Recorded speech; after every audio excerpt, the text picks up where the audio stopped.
Hello and welcome to the DM's Travel Book Club, a guide to the planes, where each week we look up a new plane of existence as described on the Great Wheel Cosmology as found in the greatest role-playing game of all time.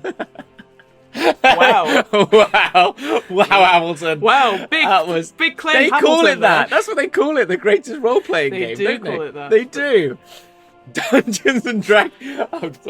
No, we're keeping this. This is the third time we've done this intro. No, it's fine. We'll I'll keep it. I don't know if I necessarily agree with that sentiment, but it just came to me because that's what they say when they talk about the greatest role-playing game. Indeed. They don't actually say all time, but I added that for effect because I for thought dramatic I effect. was I in liked there. I was already started, so Yeah. I thought I'd finish, as they say in In, Mastermind. Just a minute, isn't it? And just a minute. No, they it is don't, Mastermind. because when the buzzer goes, you must finish. We played Anyway, just a minute. Hello. Come on. Hello, we are here now. So Where are we? Where are we? Well, obviously we've done all the planes of chaos. We've done the Abyss, we've done Arborea, we've done Limbo, we've just done Pandemonium. Yeah. What is our final plane of chaos, Hamilton, that we're here to talk about today? Ysgard. I'm not going to say the alternate ways. It seemed to break the computer every time we said the alternate ways. It's Ysgard, and we're sticking with it. No Ysgard here. Nope. And it's not guarding your eyes, it's guarding Nope. your ears.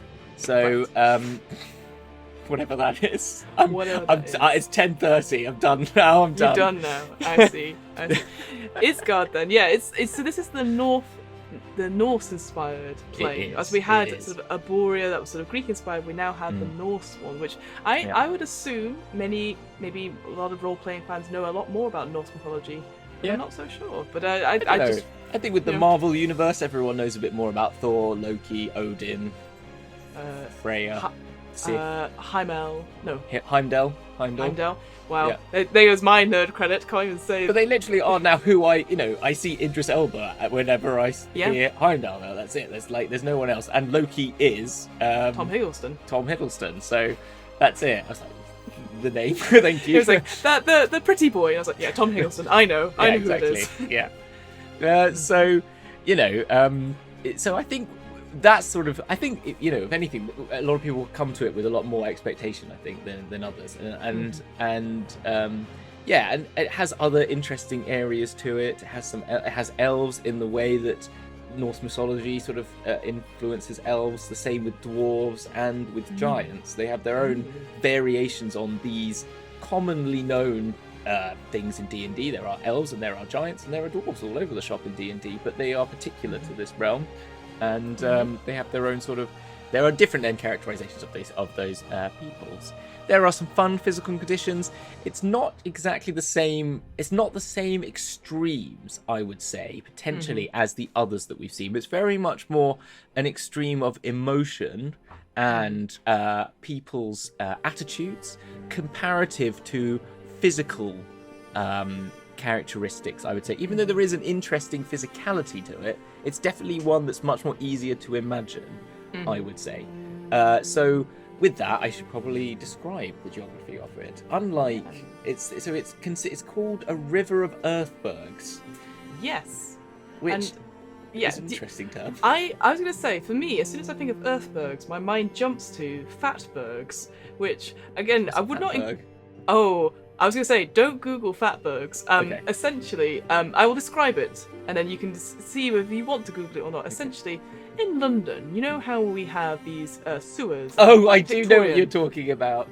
Yeah, and every so often, Yes. we'll have to get Thames water to go down and to release what I think is just a horrible monster. Again, maybe in a future episode of DM's Book Club, maybe we'll talk about urban monsters. Of basically oil fats, baby wipes, horrible things. I've seen this. I saw this on the TV. Yeah, it stinks.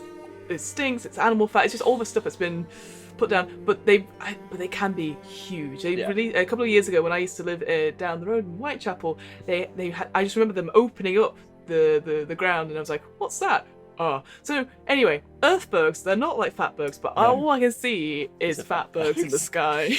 So I just see it literally as Asgard is depicted in the Marvel movies as a floating island with just a big mountain of a mountainous layer floating around, very fjordic landscapes moving about and sometimes getting closer and sometimes they hit each other and create earthquakes, and it's sort of, but there's no sea. It's actually called a sea of space, so it's sort of like I imagine it more like an astral sea sort of quality, and sort of misty, maybe like misty mountains, just like the background that we've got right now, sort of a mist layer that you sort of float across to other lands. I guess instead of when we talked about Limbo, for example, we thought about this as a primal soup of things moving and stuff like this. Is like, imagine it, but without the soup, but everything's still balanced in the air and stuff. And yeah, I definitely saw that. And again, I mentioned this last episode, this idea of the great rivers of the earth arcing through the airy space. So those that as almost like the stuff from the tunnels of Pandemonium have been shucked out and put in its place. So it looks amazing, almost like an Escher drawing. Yes. I was thinking of, like, oh wow, yeah, that's kind of quite cool. I like that idea. I think then with that, the sort of physicality of it, it's very much like Arborea in the sense that it's a very extreme weathers, but in this it's very much, in my mind, crisp. They call, use words like unsheltered living and sharp seasons. Winter is a time of darkness and bitter killing cold, while summer brings nights bring mild breezes and the midnight sun. So very Arctic Circle, is that. If anyone's been to Norway, as I went in August time when I went, and so it was sunshine all time, all the time, like every, and it was just, there was dusk, and there was a dusky time between 11 and 1 o'clock in the morning, and then it was sunshine again, and so it was very weird, and but warm, but then very crisp air and very clean sort of like breath. You feel that sort of, that sort of and those sort of February sunny February days, if you know what I mean. Those sort of feelings just to me, but and just to quickly point on that as well. So so I usually get Ysgard confused with Arborea for the same thing. This idea of the beautiful landscape, epic scales and stuff, and also that idea of the Greek and Norse mythology sometimes merges. But I do quite like how here it's like, what if survival was honourable? And it's not about your emotions per se, it's about, the good deed and stuff. So there was a line that said, this is a plane where anyone can make a name, and it's all about heroic deeds. And I was like, ooh, I like that. So that's how I differentiate the two. Yes. No, exactly. Yeah. So that is the sort of, the thing that's particular to Ysgard, is this sense of the sort of, when we get into like the people and the sort of politic of it, maybe, is it's very much about, might, and the sort of faction that lives here, the Fated, their terminology is might is right, and it's sort of like that's their term, and they're not a great bunch, the Fated, and this is this is gonna happen a lot. There's not a great bunch of people here. They're not my kind of people. They're very jocks, and very much like, it's all very much, the glory of battle and fighting, and you must die in a glorious manner, and then and everyone who dies on this plane, but in a glorious manner, you have to die in a glorious manner, is reincarnated the next day. And so this sense of honor and duty, and it's all very much, and beer halls, and boshing people on the elbow and going, good job, and all that stuff. It does feel very sort of, I would say that sort of almost like toxic masculinity in a way, that sort of like, great. But there was another line, there was a quote that got put in there, it was like, it's a perfect day to die, just like yesterday and the day before. So that made me think of Mad Max, when you have the cultists, so they that's all they want to do is to die, but they want to do it in a glorious way, and that's the key thing here, is that if you die, certainly in this edition, the second edition, it has to be heroic, and you have to be worthy enough to come back. Whereas in 5th edition, the optional rule is that if you die, you just come back. There's no like, it has to be heroic. It's very much like Happy Death Day, that sort of thing. You're in a Groundhog's Day type loop stuff. So I thought that was really interesting, that there's a very subtle difference between them. So. No, that's true. And actually, the Mad Max is, they go to Valhalla, and it's all very Norse inspired anyway. So of course. So there you go. So that's why. I have watched the film and I really liked it, but it's been several years since I've seen it. So with that, I'm gonna. What's wrong, Hamilton? You don't seem very thrilled about. I'm going to say that reading Ysgard was just a long list, as I've said to you many times, of here's one realm. Here's the people who live here. Each of them has got a hall. The hall looks like this. This is where they drink more beer. This is where they fight. This is where they like fighting. Oh, and then you die. And it told me about 50 times that you have to die in a heroic manner. And if you're not heroic, you're going to crap. And it's just like, oh, shut up. I mean, sorry. It's the one I didn't enjoy. I'm going to be really honest with you. All of them. I felt this was very much what I think people say about bad D&D, bad sort of TTRPG design, where it's literally just a list of names and places and there's not a lot of differentiation between them. I mean, there is some, but it was very much like they could have cut this down. And I think that really I'm going to try and do that for everyone here and say that there are the basic theme is what I've just said. There is the glory and the honor system, and nothing is given to you. Everything is take, and things are given to you if you do glorious things as well. Yes. So if you gain your medal in battle or something like that, that's how you gain honor, respect. But as it says in there, it's like a tennis player's best is only as good as their last game. You're only as good as your last heroic death. If you then muck up, you got to fight for that honor again. You can't just rest on your laurels, as they say. I love that as a concept. You're only as good as your last death. Yeah, that's what it says. It does actually say that. Yeah, you're only as heroic as your last death. So you've always got to be on, and it's sort of never ending. And there are areas of this realm where the more interesting things happen. I think is where that differentiates, and there's this sort of offset. So you've got, as we've said, you've got your Lokis, you've got your Odins, you've got your Thors, and everyone knows what they do. Like, we all know that Thor's got a hammer, and Thor and because of he's got a hammer and he shoots lightning at people. Come on, we all know this now. But the more interesting thing is so the realms, there's 3 layers. There are 3 layers. I think that is correct. I am going to just double check. Yes, I will say Ysgard itself, the main layer, Muspelheim, and Nidalvellir.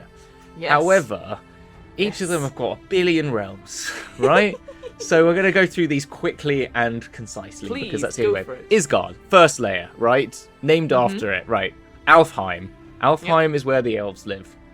Basically, it's elven version of what I just said. Okay. Yeah, wild and beautiful and untouched by civilization. Yes, exactly. It's kind of like Avendor. It's kind of similar. It originally was a part of Avendor, but was more concerned with honor and survival. So again, that sort of breakaway part. Exactly. Of it, so, and this is where, again, this is the interesting point. It's very much like another plane. However, just take the honor pit, right? And these are your honor elves, right? Yes. So it's like, do you know what? I don't want to get. I'm gonna get a bit. No, but you're right? So this is what I was saying before. Is that I was confusing these realms, these planes, Arborea and Ysgard, quite a lot. But then you have to focus in and go for that USP of like, okay, it's about honor and dying a glorious death. The one thing I will say about Alfheim, which made me sort of go, "Ooh, I'm not so sure about it," is that elves who live here do everything possible to make dwarves and gnomes feel uncomfortable and unwelcome. And I was like, oh, I know, exactly. But it goes back to that whole thing of like jocks. So these elf jocks are like, oh, a good day to die, but sod you, dwarves. Exactly. Some nice, interesting things in here that I like. The expression of it, that because it's the elves who worship Frey and Freya, so the sort of we know the sort of Norse gods of sort of beauty and nature as well. So there's always the entire realm sometimes feels suspended in midair, ready to be carried away by a puff of a breeze. Makes a basher go all mushy, it does. I love that sort of. That's what it says. The tone, the writing of it is great. It's so great. It's different. It's so different to the Pandemonium one as well. So I was like, I like that. It kind of feels like it's taking the piss out of it a little bit, which makes me think 100%. They're kind of on it. So I kind of, and it's got the Tower of the High King and Queen, which only elves can enter. But if you are non-elf, you try and go across the drawbridge, you do the frog leaping halfway each time. So you get halfway, then you get 3/4, and you get and so on. So you're like 15, 16, so you can never get. It's kind of a nice little thing that you could steal for a wizard tower anywhere, I think, which is kind 100%. Of fun. All the elves glow and all that sort of stuff, and they've all got a bit of secrets, but it's all very secrety. And anyway, it's all. We're gonna move on. All right, we're gonna move on. Right. Alfheim done. What's Is there next? anything you'd Other like to realm? add about Alfheim? No, I think you're right. The only thing I thought was quite interesting was that visitors often disappear. They get charmed into service by Yes. fey creatures. So again, feels very Feywild, right? Exactly. And again, and a lot of this stuff. Again, I know as the further we go into these different outer planes, we're going to go, oh, well, that happened here, and that happened here, and that happened here. And whilst I think the way we're doing this, obviously, is very structured, and it's like, oh, this is a chaotic good plane, this is a chaotic evil plane, and all that sort of thing. But obviously, we're doing it in such a way where if you go round the actual wheel, the barriers are shifting slightly. So that's that. So for me, Arborea and Ysgard are very similar to each other, even though they are different. Arborea was so much more interesting. I'm just being like the Bacchae and the sort of and the Elvish realm. Well, yeah, the whole because again, as I sort of mentioned before, like the elves originally came from Arvindor, which is in Arborea, and then there's a big split between I can't remember Corellin and Loth, and then they split up, and then obviously Loth went to the Abyss and stuff like that. So it's one of those things where I think the further you go into looking at the places like we're doing, you start to make those connections and stuff. So that's why I'm not so fussed really about Ysgard. Like I totally understand you're like, oh god, this, but I feel like I've made that connection. So but again, as we're probably going to, would we go here? Well, maybe not. Maybe it won't be as interesting for us as DMs. But maybe I think actually I would. I think what really annoys me is just the way this is written. I think that's it. And I think it's just there is a lot of like this and that. And I think if you go through it, I think you could I think you can skim to bits that you think would be interesting. But I think it's just that a billionth time that there's another realm with another beer hall. But I think beer hall. but there are no and so. Go on, sorry, what were you going to say? I was just going to say, I think I totally agree. So obviously we go on to like sort of Isengard, we've got the Bifrost, Jotunheim. So people will be like, oh yeah, I remember this from the Marvel films and stuff like that. And I think I agree. I think it gets to a point where all these places start to look similar because they have the same things. Like you said, they have the beer hall, you have the, oh, aren't we great? Oh, what was your battle like today? And it was great, and oh, glorious, and I can't wait for it to happen tomorrow. And we know those people, right? We've been to pubs when the Six Nations is on, the rugby's been on. We've been on those people who do pub golf, which I think is a very UK-centric thing, where essentially it is just a bar crawl, and there's that attitude of like, we are great because we appreciate what is heroic. Yes, us. And I think you and I was never part of that very cliquey club, which is totally fine. But I think it's quite interesting to see that. Yeah. But also, the flip side of it is when we think about, say, Thor, for example, in the Marvel films, and I appreciate this is obviously maybe coming very niche to it, but the way it's portrayed by Chris Hemsworth is that he is a nice guy, but very jockey, and not realizing that he is like this. And then it's only through the power of Jane can he change his way. Have you seen What If? Have you seen the What If? I have seen What If. And this is actually the What If version of Thor.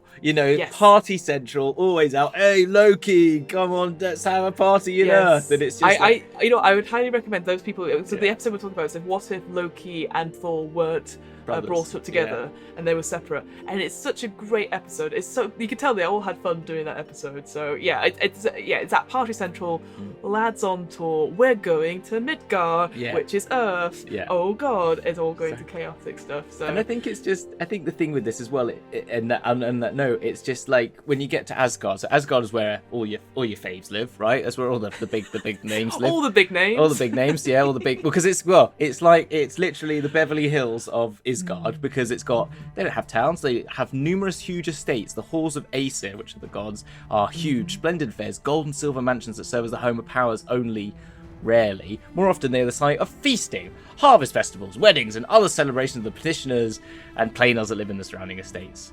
And they're just like halls that cover acres where it's just, and it's just they've always got where people are eating food and are always having a revelry. But it doesn't talk about like Fenrir, and it doesn't get into Sif, and it doesn't like really get into these people and like the quality of their planes as much as it could do. That's what I think. It just talks about, just Thor and Sif's estate is called Thrudheim, a significant region of Asgard, prone to violent storms, floods, and landslides. And then it's on to Odin's Hall. That's it. That's what you got. You're like, come on. I think that's interesting because again, something that we said off podcast is that you get to a point with certain Norse Norse, and Greek mythology stories where it goes, and so begat so and so and begat so and so. And it becomes a lot of, like you said, a lot of naming stuff. Yeah. And if you don't have the story behind them, then you kind of lose it. So, for example, one of my favourite Norse stories is about Balder. I don't know if you know this one. So Balder was the most beautiful and favoured of the gods, and his mother was so worried because she'd seen a premonition of his death. So she went round every single creature in the world and every single thing and asked, please do not harm or hurt my son. So he became completely invulnerable to stuff. And the only thing that could hurt him was that she just missed out a piece of holly. And of course that ended up like being the thing that killed him, because it was just something so small and significant that she forgot to ask him. And it's such a great little story. And again, Loki had his way with it, as always. But one thing I would highly recommend is a sort of another book to read alongside this. And if you've not, and I say this as someone who is new to Norse mythology or even a veteran, highly recommend Norse Mythology by Neil Gaiman, which came out a couple of years ago. Because Neil Gaiman's writing is great anyway. I think it's very readable, but also he picks the fun stories, and it really encapsulates the relationship between Thor and Loki and Odin and Freya and Sif and all that sort of thing. So I would highly recommend that if you're not, because it gives you that backstory, and then when you come to this and you go, these people make sense now, so this is where they fit in. I think that's what I was hoping for more more of just a Norse mythology bit or if not, just something much more particular. I didn't feel like they gave a real particularity to everything. Like even when you get to Heimdall's realm, which is Himmelborg, he's never there. It says he's not there. Why? So what's the point? He's just got a horse. He's got Galahorn. He rules in this realm in name only, and you're like, well, that fucking sucks. Yeah, exactly. He's just always at the Bifrost. Like, oh, well, okay. And it's just the Galahorn is hidden at the base of the world ash when Heimdall is elsewhere, and when he's there, it's on the top. And when I think of Galahorn, I only think of the rocket launcher from Destiny. Because I took so long to get that. I spent ages trying to get the Galahorn because it was like the best gun you could get in Destiny. Yeah. But anyway, so that's just, and then I think we could just go on that. It's where there's lots of militia and the counter-strike, and there's little differences, but it's all very on a similar theme. I think what gets interesting then is when you move into Jotunheim, which is the giant lad. Yes, Jotunheim. Yes. Yeah, I'm a massive fan of giants. If anyone knows me, I'm like, yes, frost giants. Yeah, exactly. Frost and fire giants who live in volcanoes and glaciers, and so I think this is where it starts to get a little bit more different and a little bit more like okay, and they hate they don't like dwarven made weapons because they've been hit enough times by Thor's hammer, which I thought was kind of funny. In that sort of that's hilarious. Yeah.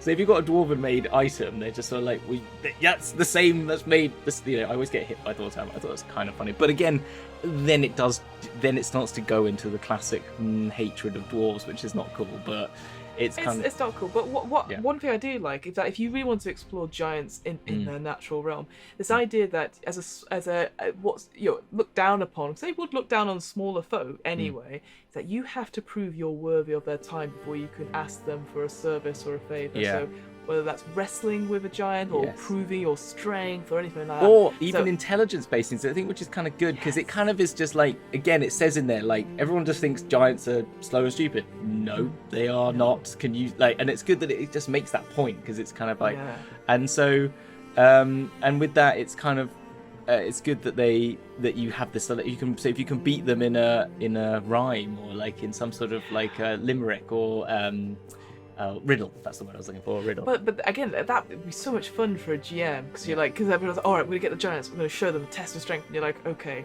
do you do Wordle? Yeah. What? Exactly. Have you heard of hurdle? That's sort of like, I play a note on my trumpet. You must guess it in one note. I love that. That was the giants. They have another beer hall. Raucous place in summer, but you was and all that stuff. But I think the interesting point, as you said, is that they have the sort of, you have to prove yourself, and not just in might, as well as in sort of mental games, which I think is good. One of the other layers has it where it's abandoned to the giants, and I just wanted to quickly mention it's the one I can't say, the second layer, the Muspelheim. Mm. I'll just trip over that as I come into the room. One thing I loved about it, there is a giant in there called Crazy Igmar, who's a frost giant who thinks that he's a fire giant. And I'm like, I love that as a little NPC thing. He's wearing a ring of fire resistance to make it a bit more comfortable, but otherwise he thinks it's that. And I love stuff like that, where it's like it's that sort of thing. It's like there's a giant in the room, but there's also an elephant in the room. She's like, are you supposed to be? No, I am supposed to be here. And just having that confidence to be that character in a place that is completely unsuitable for your environment. I was like, I like that as a giant NPC. I was like, I'm all over that. So. Exactly. I think that's a really cool one. That's a really fun one to play, isn't it? That's something it's always one I feel that your player characters would really enjoy. I think then I'm gonna skip on the fun one and come back to it. I know we know which fun one it is, but yes, let's finish off these ones. Yeah. Because I think then there's Vanaheim, which is Vanir, which is Frey and Freyr again. Okay, right. Ulla and Njord. And they're less inclined to violence than the Aesir, but their realm reflects it. Seize the day and earn glory through triumphs told round the fire. Blood and adversity can be overcome, and victories won alone are better than victories shared. Boring. Yeah. So again, it's just like boring. Scratch that. It's just again very similar, and there's funky dragon ships, which are quite cool, and there's all about dueling and duelists and horseback duels and even vocal duels and musical duels and stuff, and duels to the death. Like they fight duels if a fight to the death with a hand of cards. And this also goes with that thing that we talked about, that every day you die, you come back alive again. So also this sort of fight and battling becomes so every day that it's not really a big deal so it's not. And it says at the beginning, doesn't it, of the actual book, when it goes, well, when you know you're gonna you're gonna live again the next day, does death really have the same meaning anymore? So actually there's a sort of subtle edge to this glory thing, is that really, is it that gloriful? Because all you're doing is not really dying. You're just mucking about. I think, but I think you can turn it on its head. But you turn it on its head a little bit though, right? Because obviously in this edition it says like it has to be a heroic death, right? So there is that sort of willingness to prove to other people that my death was heroic. So you could be like heroic if you.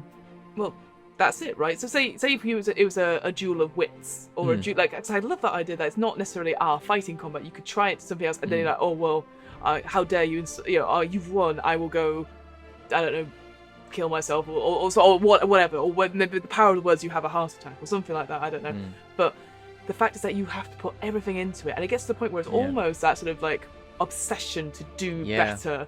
And I think that could be an interesting way to play on it.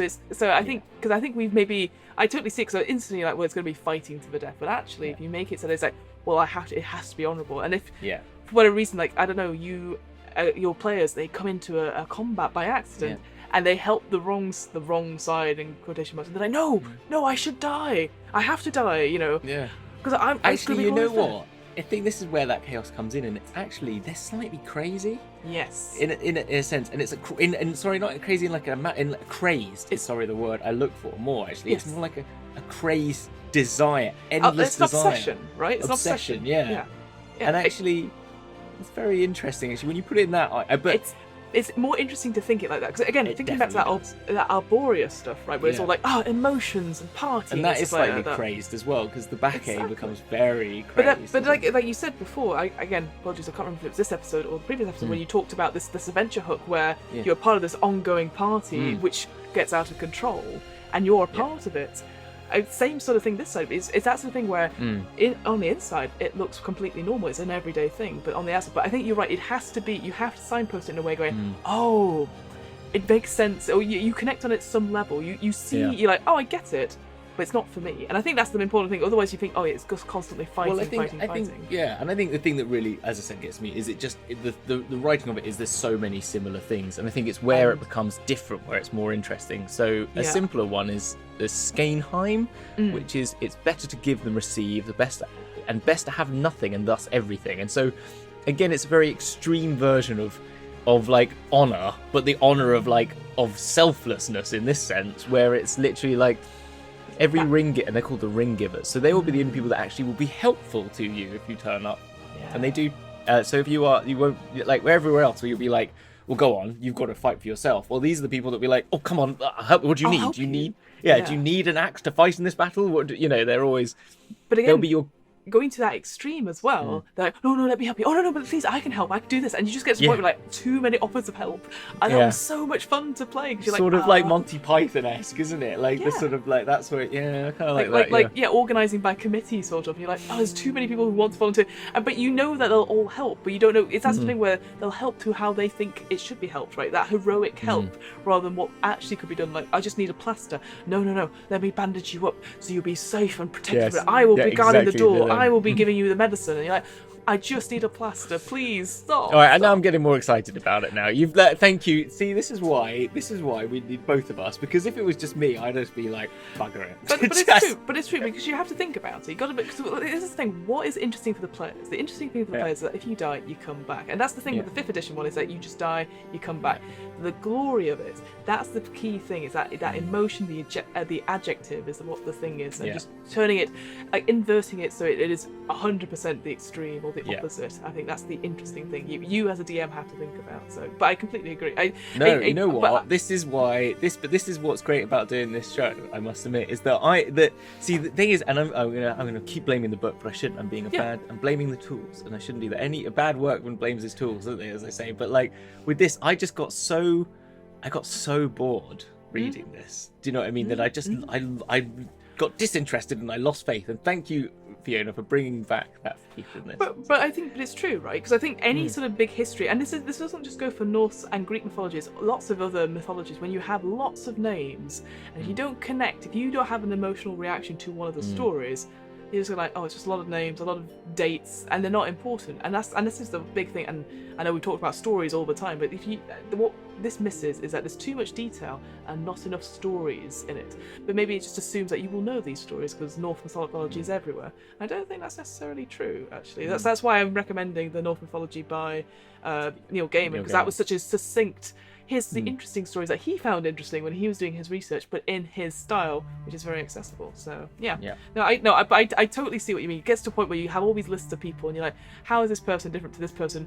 With Frey and Freya, like they are two different people, but similar sounding names, that sort of thing, etc. Well, so and they come up twice, both of them, in very similar realms, and you're kind of like, it felt like Anyway, so let's get to some interesting ones in this upper layer then. Yes. Let's get to the more interesting ones. So the two of them that I think are more interesting is the Gates of the Moon, which is Saloon, and Soma, which are so Saloon is the Forgotten Realms, goddess of moon and stars, and Soma, the male half of the moon in the Norse mythology, I think is correct. Yeah. And so Loki and Thor have both come to woo Saloon, as it says in this, but she lives in this shining hall of silver called Argentil. And what I like about Saloon, and I played a paladin of Saloon in one of my Curse of Strahd. My paladin originates as a Saloon paladin. And so I think she's quite interesting. She is the god of the moon, but therefore is also the god of all lycanthropes as well, and therefore, and also vampires have a relationship to her, because even in her realm, a vampire can walk in the day light. Yes, very cool. And also all lycanthropes have more control over their lycanthropy, apart from on the full moon, where lesser lycanthropes cannot control themselves. But there's an interesting balance, and there's more to be found about Saloon in other places, but I think it's an interesting realm, and somewhere where it kind of changes up, because you get this whole sense of the were creatures and the vampires, and if you want to go down that route, it's kind of a happy place with the horror twist, and therefore I think it's kind of like, I kind of see it like the Costa del Sol for vampires and werewolves. Do you know what I mean? So you could imagine if they were going to do a holiday special of what we do in the shadows, it'd be here. Do you know what I mean? So I kind of think that'd be fun. I would be 100% in for that one shot. Yeah. But I agree. I think because you get to that point where it's like, oh, it's vampire. Okay. They can't go out in the day. They Yeah. sunlight kills them. Oh, silver bullets. Yada yada yada. And okay, fine. But again, it's that idea. It's a GM, as a DM, something that you like to switch things up and stuff. So stuff like that is really interesting. Yeah. And like, giving them that agency to be like, you can control your urges and stuff like that, because you can. Like you're not. And I think this is what's interesting, is that we are, as maybe again, it's that sort of thing of seeing it for what it is, and it's changing now. They're not. I think in this book, all the stuff, they're not played as monsters. The people, the denizens of Pandemonium, aren't mad. No. They don't see themselves as mad. So these lycanthrope and the vampires won't see themselves as monsters. They might be monstrous.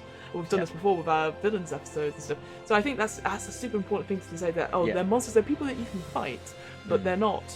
They're not mindless drones. No, exactly. And I think that's very cool. And slightly more on this place as well. I just kind of like it. It's got this called, their metropolis called Mahogany, which is a cool name.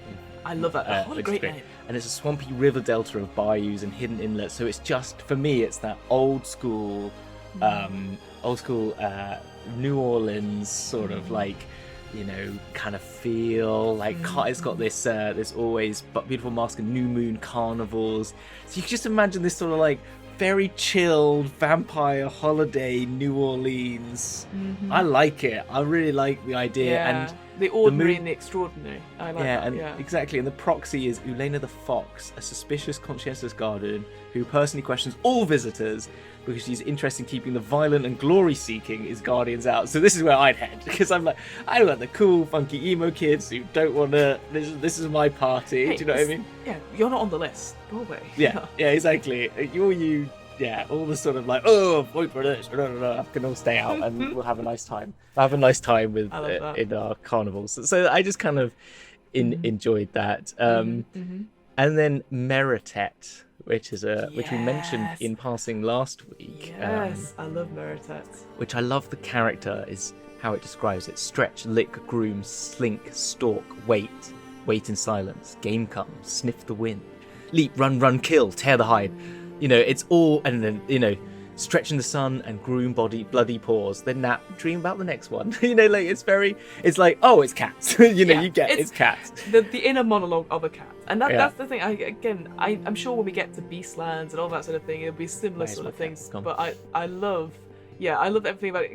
Again, it's clearly that voice of like, I don't know if they've done that for every one of these or not, but there's that idea that somebody else has written it and they've gone, we're going to go straight to a correspondent from this place. And they've gone, I'm a cat. I'm a cat. Exactly. I'm a cat. Yeah. No, and they do that very well. As I said, I mentioned to you the Faces of Sigil book, where every single one, where it talks about lots of characters from Sigil, where each one is described. And I really would love to do this on the actual book club, because it's described in a completely one is described as a conversation between two people. One of them is described by a conversation between one of the people being interviewed, and then one of them is like a lost map of a place that describes something they did, not the actual people. It's kind of it's so much more interesting in that sense. So Meritet is run by Bast, the cat goddess, and her entourage of sleek felines prowl the realm, seeking prey, diversions, and pleasant living. So just being cats, basically, and And I was going to say, my favourite thing about this whole place is that the fact that most denizens of this plane will wear masks on the back of their heads to protect themselves, because cats won't jump you from the front, they'll jump you from the back. And I thought, what a cool that happens in like India. Does it? Yeah, they did. It stopped when they had a really bad wave of a tiger attack in an area.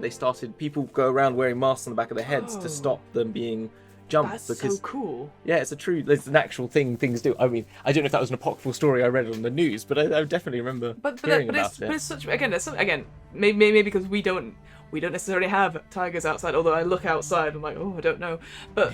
But again, what a cool little flavoursome thing to drop into. You arrive in Meritet and you're like, what? Why are everyone wearing this vest? You're like, oh, it's a custom here. But then you're like, people are like staring at you to be like, where's your mask on the back of your head, and like trying to sell you stuff and stuff like that. So I just love it as a little flavoursome thing. No, it's really cool. And then I imagine the thing you can't not mention in this is that when Bast sleeps and dreams of the kill, her dreams echo throughout the realms, and her petitioners suffer the same awful dreams when they turn at their kip. These are restless and no, but it's fine for the petitioners because they're used to it and they're sort of like they're cats. But the people that turn up, visitors, all suffer these same dreams, and therefore they're restless. No mage or priest can regain spells unless you have the aid of a dream hunter. Yes, I love dream hunters. The concept of them, they're so cool. Yeah, so tabaxi were-tigers, by the way. I know. Yes. What? Yes, I want to play one of those. And basically, they ensure peaceful sleep. So the dream hunters make their naps worthwhile. Some hunters are high up to protect groups traveling across. So they basically take on the dream and hunt the dream away from your sleep, so you can sleep restfully, which is kind of interesting. But also, it says in this, a lot of them are not very nice people, and they're just doing it to take your money, and will let you have the dreams anyway. Because what are you gonna do? Because you won't have any spells in the morning to fight them. It's apathetic, like, we'll do this job for you. It's like pest control or something like that. This is their job for them. But but also that idea that cats, they're having restless sleep, so you have restless sleep. So that idea you wake up, there's a cat on your chest. If you've ever had a cat, or it's like, I'm hungry, feed me now, and you're like, I'm sleeping. No, you will wake up because I am awake. So I was like, this is so cat-like. I had flashbacks to when I was living with my partner, and obviously he has a cat, so it's a similar sort of thing. Going, oh god, she's awake, so we are now awake at 4 a.m. Exactly. No, yes, and very cat-like to put itself upon you. Like we had a brief pause in this, and literally my cat just sat on me constantly, and I know it wants more food, and it's just like, no, I'm gonna get in your way. I'm gonna put my face right in your face. I'm going to, I'm just gonna attack your feet for 5 minutes because I need you to give me your attention at all times. Attention. I want attention. Yeah, exactly. Yeah. And so that is the fun realms, and then it does go on to Muspelheim, which we mentioned briefly. Then. Muspelheim, which is the left to God. So the giants. So I didn't mention the Earthbergs. The Earthbergs are normally like in the triangle. Underneath the Earthbergs, they just fire. Like flaming. Almost like little I always think of the citadels in Spelljammer, the dwarf citadel. They just move along with fire underneath them. Fire underneath, exactly. Like the sort of. So that's how they normally are, isn't it? But this time they're the opposite way around. It's the upside down realm, and so there's Earthbergs below with just flames and lava on the top. Exactly. And what a cool visual image, though. You're just like, oh god, exactly. It's just fire. But they have this idea of like flame is pure, cleansing, and sterile. And you're like, whoa, love it. The weak burn, the impure burn, the strong survive. It's so, again, this is very much on a theme, again. There's a theme, yeah. And Surtur, which you'd know from Ragnarok. Yes. Yeah. The flame giant, which I love that's a great scene when he's sitting in the cage. So much fun. And again, there's little bits of this. Obviously, you've got the serpent's spine, a sort of ridge of fiery mountains, a lake of lead, like liquid lead. Again, for me, I'm just like, this is where we go back to the visual stuff, where I'm like, I can't compute it, but what a cool thing to say out loud, there's a place in Barcelona, a museum called the CAT, which is this Institute for Modern Art, basically. Very famously architected building.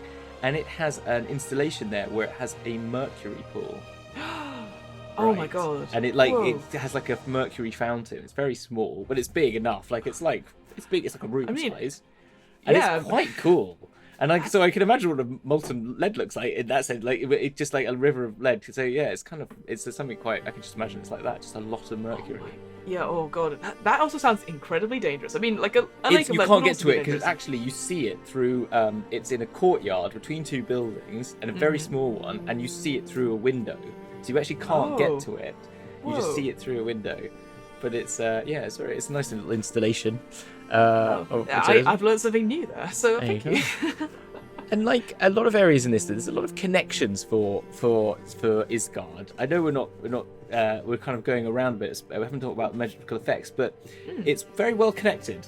You can get here by Oceanus, which is the sort of the river Styx equivalent on the good plains. In the top plane, in the upper planes, as they call it, as well as Yggdrasil, which is the world ash, which originates here and has veins, has branches that you can travel along and they go to all sorts of planes, even the abyss, I think, even to the lower and upper planes. And we talked about there was one in Limbo, there's one in Pandemonium we talked about.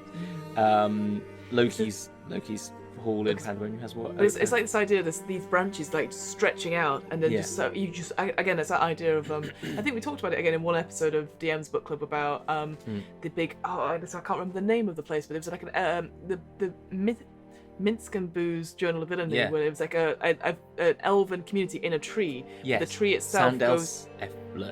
There you go. Yeah. So you just walk along the branches, and then you'd end up in the Shadowfell and stuff like that. So that's how I imagine the big world ash. Yeah. Well, they used to have the world tree cosmology in D&D, so that's where it comes from. It's sort of fallen off from that, and then also we didn't mention when we were talking in the Moon Realm, there's the connection to the Infinite Staircase, which is a very interesting planar thing where you can gain access to anywhere from the Infinite Staircase, and it goes by your desires. And there's that lovely sentence that I read to you earlier that I really liked about it, which is the staircase. So the thing is with this, it really got to want. So when you find the staircase, you really got to want to go where you want to get to. So your groups can travel the staircase as many times as they want, as long as all of them agree on a destination. The real dark is if a cutter travels the staircase alone, it will take her to the city of her heart's desire. This can be a disaster because if a basher finds her heart's desire, she'll rarely have the strength or will to leave. Thing is, the staircase, like the universe, doesn't give second chances. So a Berk can only travel the staircase once on her own, and if she passes up that one chance to reach her most desired place, she'll never reach it by the staircase again anyway. It's kind of great, just sort of that sort of idea that you end up on the staircase alone and be like, and you just will take, wherever you walk, you will end up where your most heart's desire is. Your inner, like, wherever your inner being should be. And then once you travel that, you why would you want to leave, for one thing? You've reached it. But then once you've reached it, you'd never be able to find it again through the staircase. And so you'd have to, it's kind of like, if you pass up that chance, like you get on the staircase, you go, shit, I'm on my own. I'm not ready for this. Yeah. You know, like, do I travel? I'm on it alone. There's only one time I'm going to have to go on here to get to my pass up this opportunity? Yeah, absolutely. It feels, again, to put it in a context my modern brain can handle, like the Jack Sparrow compass of trying to find the black pearl. It points to your heart's desire, and but then it changes throughout whoever holds the compass. That idea, you are conflicted because you might be thinking, well, my heart's desire is to go to X place, but then it's like it takes you somewhere completely different because you've along your journey you've changed heart. Actually I want to go to my beloved's place, or all that sort of thing, and getting trapped there. And I was going to say that I do love that idea, is that when you get there you think, well, why would I want to leave? But also, what if it's that thing where you get there and it's like, oh, it's not what I wanted after all, and you're stuck there as a result. You've taken it differently, because I would have taken it as like the sort of subconscious ultimate version of what your heart's desire is, but you're taking it as very much like a, which maybe, I mean, I'm seeing that maybe there is either way, right? Because you know what players are like. They like interpreting differently, and you're like, it's that's like not what the rules say. No, it's interesting. We both took it differently, and but I think it's an interesting thing, and a lot of these traveling things, you might have to do a little like thing on all the little different ways you can travel the planes, like the sticks and stuff, but as well. But yeah, that was interesting. And then I think finally there is Nidavellir. Yes, that's the one. I was going to say Nidavellir, so that's not any better. But yes, sort of, it's in the common tongue, it's just called the Dark Home. Love that. So yeah. And again, it has very similar to Arborea in a way. This idea, there's with Arvindor, this idea of two principal warring realms sparring over territory, and this idea of lands and secrets, and finally an underground realm for the dwarves and gnomes. Hooray! Yes, they get something. But also, they're very greedy, and you're like, oh no! Yes, it's very much. It's dwarves and gnomes, and it's work makes a basher rich, money makes him free, work, save, and hoard everything. Hard times are always just around the corner. So it's very much on the sort of like stereotypes. It's very much Durgar. If you've ever read anything about Durgar dwarves, the idea that we will work because it's all about having. It's not the quality, it's the quantity, and just working in that greed and keep going, which is fascinating in itself as a concept. But it's like Because again, the elves are like snooty, but we look down on the smaller people, and then you're like, what? dwarves and gnomes are great, and then you go, oh, but these ones they're a bit greedy. Sorry. Like, Exactly. damn it. After we just talked very positively about the 2E books, it's kind of this realm didn't really live up to the same. I think it doesn't click. I think I think exactly. I think most people would actually go, oh yeah, Norse mythology, that sounds good, but actually. We've kind of picked apart quite a lot of it and gone, oh, we should do this, this, and this. I think this is the most we've changed, or we've gone, oh, I would do this, or I'd change this with it. And maybe that's because we've both. I was, like I said before, I'm not overly au fait with Norse mythology, but I know who Thor is, I know who Loki is, I know who Odin is, so I can change bits around because I'm very confident about going, I'll just change that. I changed that, perhaps. So. And there's also there's a dark elf realm to it, as well as there's the Svar. This is a hard one. Svartalfhelm. Svartalfhelm, I think is how you pronounce it. Yes. Elastrie, the Dark Maiden, the goddess of, and this is again another old version, but the good aligned drow. Well, it's kind of fascinating. Again, just from briefly looking at elves briefly, this idea of Loth or Loth, how again I pronounce it very different ways. And this idea of dark elves and drow being seen as the darker elves, the evil elves. But then, if you weren't buying into that culture and society as a drow, this deity, the other deity, would be your escape. It means that you can never go back to that society. So a fascinating history, and again, very warring against each other. So would recommend it comes having up a bit in the what's his name? Oh, too late now. I forget his name. Drizzt novels as well. It has come up a bit. Yes, so exactly. And I think there's a whole bigger conversation to be had on that. We do need to do elves at some point. I think it's a very interesting history. Exactly. So, but there's there's a slightly more interesting bit of in this section. But again, it's very much it's underground, it's dwarves and it's gnomes in a very generic sort of way, which is a shame. But I think it's and we actually do come onto it again. It kind of reminds me of one we're going to come onto later, which is Biopia, which is all about hard work. Which is all about work, but that's got a slightly different take, and I think it's a much more interesting realm in that regard. So I think that one will be slightly more. I think takes this sort of theory in a different direction. So I think again, that's that one. So I think that is Ysgard. The spell effects. Basically, the god. It's very simple that the gods take control over them. If you're in the realm of Thor, you really can't create any. You won't be able to do any sort of elemental or weather-based effects without a spell key or a rune. So it's all runic based. And it's a beautiful little diagram, which I'd love to get up. So hopefully JR could put that in now. JR of this rune, and it's a very pretty classical sort of drawing of runes and. You have to do this for so it's quench for fire, and then you need the 7 oceans rune for water and all these sorts of things, and basically you need the powers to give you these runes or to learn these runes from people to then be able to and draw them out to then do your magic, which I think is quite cool. But the thing for me though, which I think you were just about to go into, is that magic isn't common on the battlefield because of this tainted association with Loki, the god of mischief, and people will see it as flash and trickery and less honourable form of combat. And I was like, whoa! Again, that sort of thing, because obviously when we think of great big D&D fights, you're like, and the spellcaster's going to do their witch bolt, their fireball. It's like, no, that's not honourable. And you're like, whoa! I thought that's such a cool little philosophy, a little thing going, no, honourable fight doesn't mean magic. Magic is cheating in a way. Yes, exactly.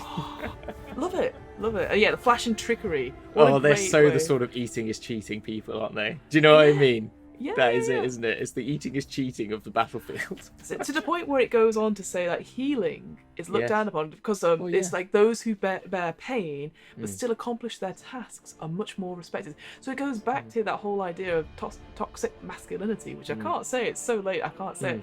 But where it's like you can't cry. You got to keep going because if you're going, I will respect you because you completed it, even though you were in a loss of pain and you suffered for it. I'm like, exactly. Oh, that's not good. That's not a good thing.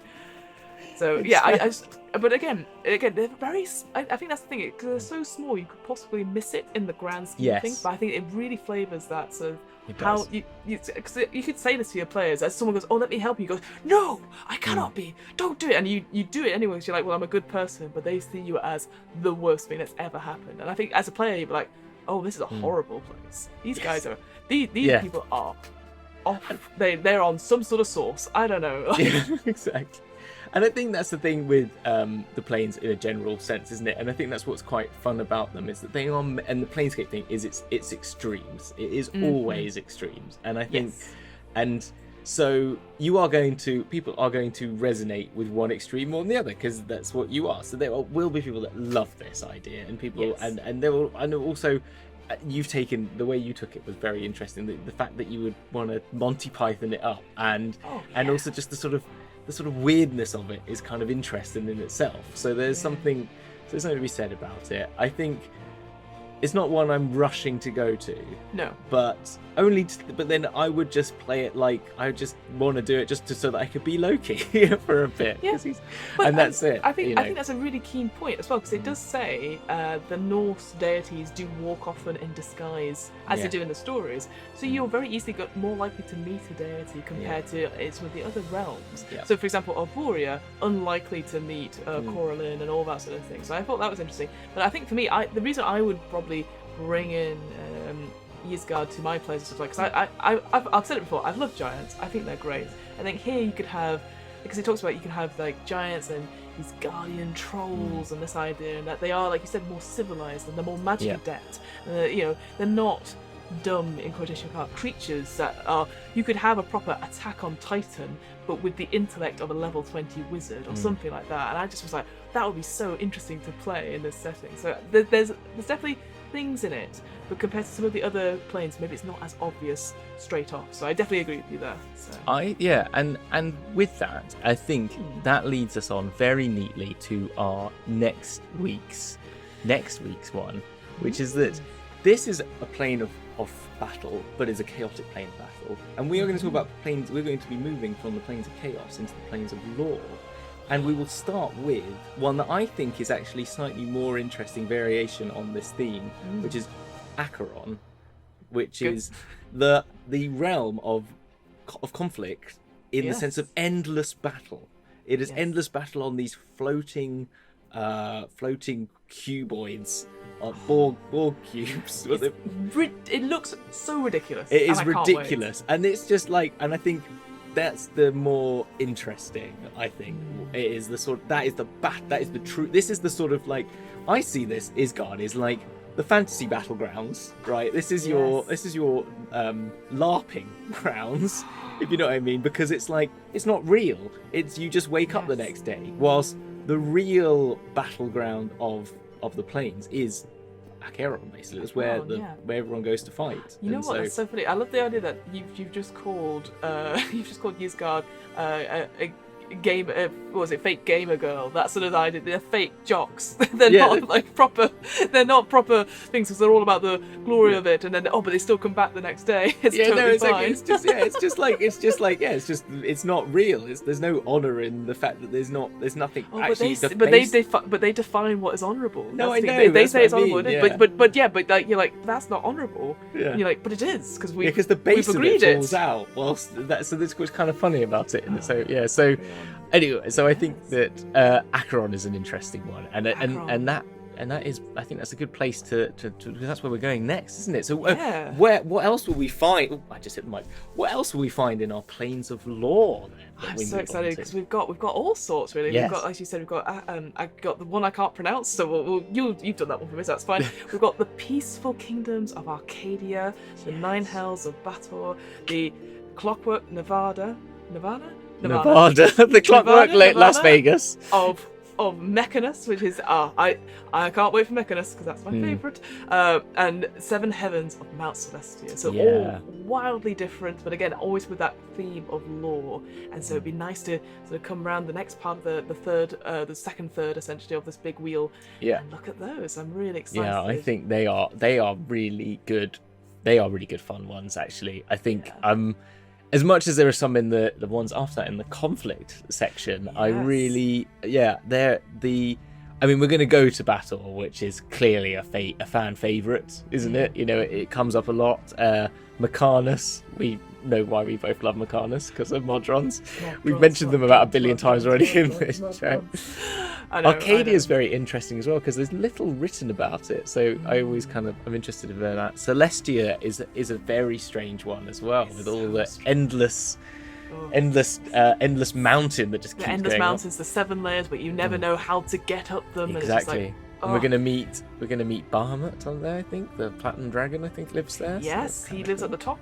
Yeah. You're like, hey. We're gonna get back to some dragons, because there's actually been a very lack of dragons in the Plains of Chaos. To be honest, there's only been we mentioned them once. I guess they well, they're not as chaotic. They are just driven and governed by their own sort of instincts and laws, perhaps. So maybe I don't know. But yeah, until then, thank you so much for coming to watch us talk about a plane where neither of us would fit in, but we'd visit and then go, this is not for us. We're going to go back to the hotel. I'll go to Saloon's Realm, and then Saloon's Realm. Yeah, we like. You can meet us in Saloon's Realm. But until then, obviously, you can subscribe to the YouTube channel and catch up on previous episodes and VODs, both of this and our sibling show, the DM's Book Club, and there'll be some links at the end of the show, so you can do that there. But until then, thank you so much for joining us for the first couple of episodes of the Plains of Chaos, and see you next time for the Plains of Lore. Bye.